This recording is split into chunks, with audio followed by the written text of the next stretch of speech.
অনেকেই দেখছেন যে অনলাইন থেকে মাসে 8 থেকে 10 লাখ টাকা ইনকাম করছে, বাট আপনিও দীর্ঘ পরিশ্রম করার পরেও কিন্তু অনলাইন থেকে কোনো টাকা ইনকাম করতে পারছেন। মূলত আমরা অনলাইনে কাজ শুরু করি আমাদের আশেপাশে যারা অনলাইনে কাজ করে সফল হয়েছে তাদেরকে দেখে, আর তারা যে কাজটা দিয়ে শুরু করে বা যে কাজটা করছে আমরাও চেষ্টা করি সেই কাজটাই করার জন্য। আর এইটাই হচ্ছে অনলাইনে আর্নিং এর ক্ষেত্রে আমাদের সবচেয়ে বড় ভুল ডিসিশন। কেন?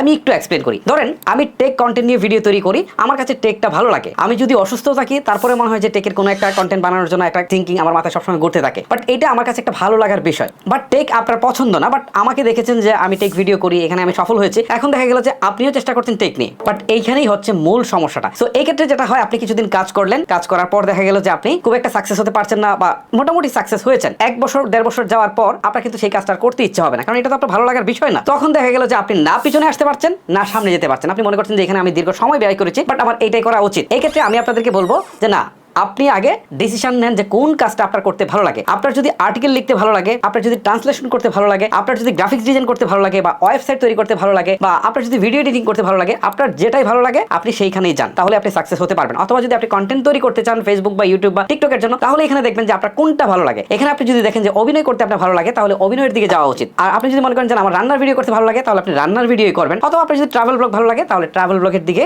যাবেন। সেখানেই আপনি মূলত সাকসেস পাবেন, যেখানে আপনার ভালো লাগাটা কাজ করে। কাউকে দেখে যেখানে আপনি চলে গিয়েছেন সেখান থেকে আপনি ফেরত আসেন। আমি আপনাকে বলবো, আপনি 6 মাস 1 বছর টাইম ইউজ করেছেন সেটা ব্যাপার না, এই স্কিলটা আপনার পরে যে সাবজেক্টে কাজ করবেন সেখানে আপনার কাজে লাগবে। বাট আপনি ফেরত আসেন, আপনি দেখবেন যে আপনার জার্নিটা আরো ভালোভাবে শুরু হচ্ছে। সো আপনি আপনার পছন্দ অনুযায়ী আপনি কাজ শুরু করেন, আশা করি আপনি সাকসেস হবেন।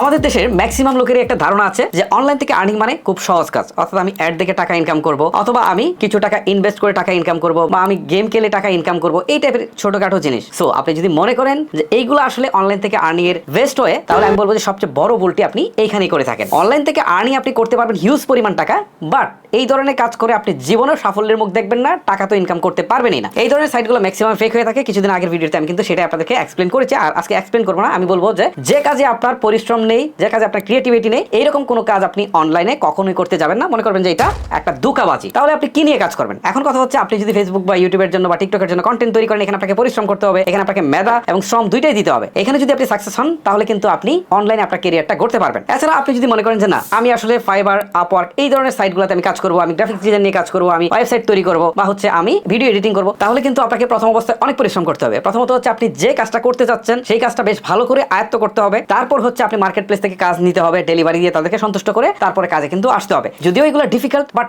একবার যখন আপনার শুরু হয়ে যাবে তখন কিন্তু আপনার আর পিছনে ফিরে যাওয়া লাগবে না। ধরেন আপনি যদি কন্টেন্ট তৈরি করেন, সেখানে যদি আপনার কন্টেন্ট ভালো হয়, মানে আপনি 6 মাস 1 বছর কন্টেন্ট আপলোড করার পর কোনো একটা কন্টেন্ট হয়তো ভাইরাল হয়ে গেল, তার পরবর্তীতে আপনি ওই সেম কোয়ালিটির কন্টেন্ট যখন আপলোড করতে থাকবেন বাই ডে সেগুলো যদি আপগ্রেড করে যদি আপনি আপলোড করতে থাকেন, তাহলে দেখবেন যে আপনি ভিউ রেগুলার পাচ্ছেন এবং আপনাকে আর পিছনে যেতে হচ্ছে না, আপনি সামনের দিকে এগিয়ে যাবেন। অথবা আপনি যদি ফ্রিল্যান্সিংও করে থাকেন, ধরেন আপনি গ্রাফিক্স ডিজাইন নিয়ে কাজ করছেন, আপনি 6 মাস পরেই একটা কাজ পেলেন $5 কাজ যখন পেয়েছেন, তখন কিন্তু আস্তে আস্তে কাজ পেতে শুরু করবেন, এবং আপনি যে আগে গ্রাফিক্স ডিজাইন করতেন সেখান থেকে কিন্তু আস্তে আস্তে আপনার এটা ডেভেলপ হবে, এবং আপনি কাজের জন্য সেম কাজের জন্য কিন্তু আপনি আরো ভালো চার্জ করতে পারবেন। সো এইভাবে কিন্তু আপনি এস্টাবলিশ হতে পারবেন। বাট আপনি সহজ কোনো কাজ বা পরিশ্রম ছাড়া যদি কোনো কাজের দিকে যান, বা স্কিল ছাড়া যদি কোনো কাজে যান, তাহলে নিশ্চিত আপনি প্রতারিত হবেন। সো আমি আপনাদেরকে বলবো, যে কাজে পরিশ্রম নেই সেটা বাদ দিয়ে, আর যে কাজে পরিশ্রম আছে, যেটাতে আপনার মেধা বা হচ্ছে আপনার দক্ষতা বা যোগ্যতা কাজে লাগবে, সেখানে আপনি কাজ শুরু করুন, অবশ্যই আপনি সাকসেসের মুখ দেখতে পারবেন।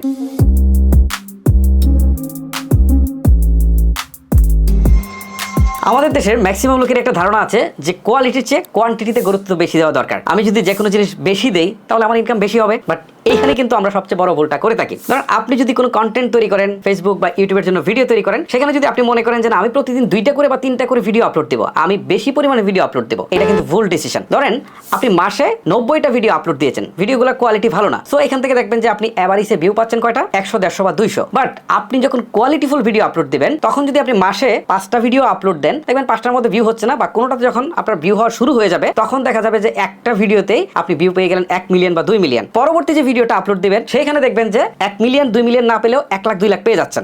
এখানে কিন্তু আপনার 1500তে থেমে থাকছে না, আপনার কোয়ালিটি আছে, লোকজন আপনাকে পছন্দ করছে, যে কারণে প্রথম ভিডিওটা যেটা ভাইরাল হয়েছে সেটা দেখে কিন্তু আপনি ভালো একটা রেসপন্স পেয়েছেন, ভালো একটা সাবস্ক্রাইবার পেয়েছেন। সো এখন কিন্তু রিটার্ন যে ভিউয়ার্স যে রয়েছে, তারা কিন্তু আপনার ভিডিওগুলো দেখবে যখন কোয়ালিটিফুল ভিডিও হবে। ধরেন ভয়েস অফ ঢাকার কথা বলি, ওই চ্যানেলটাতে বেশ ভালো কোয়ালিটিফুল ভিডিও আপলোড হয়। সো তারা অনেকদিন পর পর ভিডিও আপলোড করে আমার সামনে যখনই আসে তখন আমি দেখার চেষ্টা করি তারা ইনফরমেশনগুলো পারফেক্ট দেয় এবং তাদের হচ্ছে এডিটিং ভালো, তাদের হচ্ছে প্রেজেন্টেশন ভালো, ভয়েস ভালো। তো সেই ক্ষেত্রে আমি চেষ্টা করি দেখার জন্য। বাট সেম ইনফরমেটিভ ভিডিও যখন আমার সামনে আসে, সেটা যখন প্রেজেন্টেশন ভালো হয় না বা আদার্স জিনিসগুলো ভালো হয় না, তখন কিন্তু আমি দেখি না। ধরুন টপিক সেমই রইলো বা স্ক্রিপ্টও সেমই রইলো, তখন আমি কিন্তু দেখি না। এই জন্য আমি আপনাদেরকে বলবো যে কটা ভিডিও আপলোড করেন, কোয়ালিটিফুল ভিডিও আপলোড করেন, তাহলে কিন্তু আপনারা সাকসেস হবেন। সেম কথাটা যদি আমি বলি, আপনি ফ্রিল্যান্সিং করতে যান, সেখানে যদি আপনি একাধিক ডিজাইন করেন, ধরেন আপনি 5টা ডিজাইন করেছেন, একদিনে $5 করে ডিমান্ড করেছেন, সো আমি বলবো যে না, এখান থেকে আপনার রিটার্ন কাস্টমার কিন্তু আসবে না। আপনি একটা ডিজাইন ভালো করে করেন, দেখবেন যে একটাতে $5 লাগবে না, একটাতে আপনি $50 ডিমান্ড করতে পারবেন। সো কোয়ান্টিটির চেয়ে কোয়ালিটির দিকে মনোযোগী হবেন, তাহলে আপনি কেবলমাত্র অনলাইনে সাকসেস হতে পারবেন।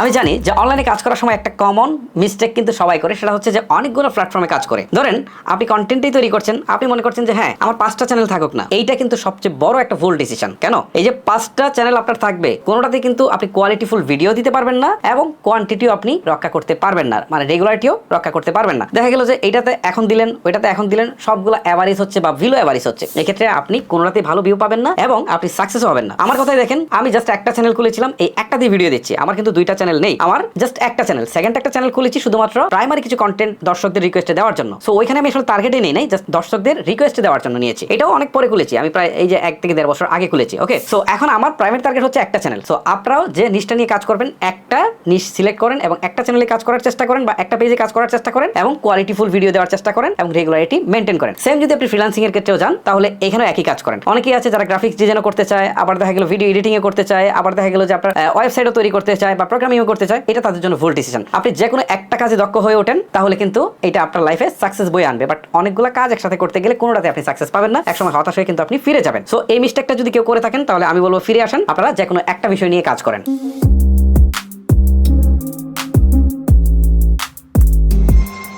অনলাইনে ইনকামের ক্ষেত্রে আমাদের সবচেয়ে বড় বাধা কি জানেন? সেটা হচ্ছে ইংলিশ। কারণ আমরা অনেকেই মনে করি যে না, ইংলিশ শিখবো না, ইংলিশ শিখা ছাড়াই আমরা কোনোভাবে গা বাঁচিয়ে আসলে আমরা কাজটা নিতে পারলেই হলো। বাট না, আপনি অনলাইনে যে কোনো কাজ করতে যান, যদি ফ্রিল্যান্সিংও করতে যান, আপনাকে কিন্তু প্রপোজাল সাবমিট করতে হবে। আপনার সাথে তারা যদি আসলে ইনবক্সে চ্যাট করতে চায়, তখন আপনি কিন্তু চ্যাট করতে পারবেন না, ভিডিও কলে কথা বলতে গেলে কথা বলতে পারবেন না। আবার দেখা গেল যে এখানে অনেক ব্যাপার আছে। সো এত জিনিস বোঝার জন্য অবশ্যই আপনাকে ইংলিশ অবশ্যই লাগবে। এখন অনেকে বলতে পারেন যে না ভাই, তাহলে আমি হচ্ছে ফ্রিল্যান্সিং সাইটগুলোতে কাজ করবো না, আমি হচ্ছে কন্টেন্ট তৈরি করবো বাংলায়। হ্যাঁ, বাংলায় কন্টেন্ট তৈরি করেন, তারপরে আপনাকে ইংলিশ জানতে হবে। কেন জানতে হবে আমি বলছি আপনাকে। এখন আপনি একটা ভিডিও আপলোড দিয়েছেন, সেখানে একটা কপিরাইট কেউ দিয়ে দিতে পারে, আবার অন্য কোনো প্রবলেম হতে পারে, মনিটাইজেশনের প্রবলেম হতে পারে বা অন্য কোনো প্রবলেম হতে পারে। সো এই যে প্রবলেমগুলো হবে, সেটা সলভ কিন্তু আপনাকেই করতে হবে। সো এখন কি করবেন? আপনি বাইরের লোক হায়ার করে আনবেন? না, সম্ভব না। এই জন্য আপনাকে প্রাইমারি কিছু জ্ঞান হলে রাখতে হবে। সো ইংলিশে কোনো বিকল্প নেই। এখন অনেকেই বলবেন যে ভাই ইংলিশ তো খুব কঠিন, আমি আসলে পারি না, বা কিভাবে শিখবো? সাইফোর্সে ভর্তি হবো নাকি অন্য কোনো কোচিং সেন্টারে ভর্তি হবো না কারো কাছ থেকে শিখবো? ভাই কিচ্ছু লাগবে না, এটা 2024-এর শেষ। সো 2025, অলমোস্ট 2025, এই সময়ে এসে ইউটিউবে যে পরিমাণ কন্টেন্ট আছে ইংলিশ শেখার জন্য, বাংলা ভাষাভাষীদের জন্য, এটা আসলে রীতিমতো আমাকে সারপ্রাইজ করে। সো আপনি যদি চেষ্টা করেন শুধুমাত্র, তাহলে আপনি কিন্তু এই সব ভিডিও দেখেই আপনি ইংলিশে একদমই এক্সপার্ট হয়ে যেতে পারেন। সো আমি আপনাদেরকে বলবো যে অনলাইনে কাজ করার ক্ষেত্রে যদি আপনার ইংলিশের দুর্বলতা থাকে, সেটাকে কাটিয়ে তারপরে আপনারা এই অনলাইনে কাজটুকু শুরু করুন। আই হোপ সাকসেস আপনারা হবেনই। সো গাইস, যে বিষয়গুলো নিয়ে কথা বললাম, আমার মনে হয় যে এই বিষয়গুলো যদি আপনারা মেনে চলতে পারেন, তাহলে অবশ্যই আপনারা অনলাইন আর্নিং এর ক্ষেত্রে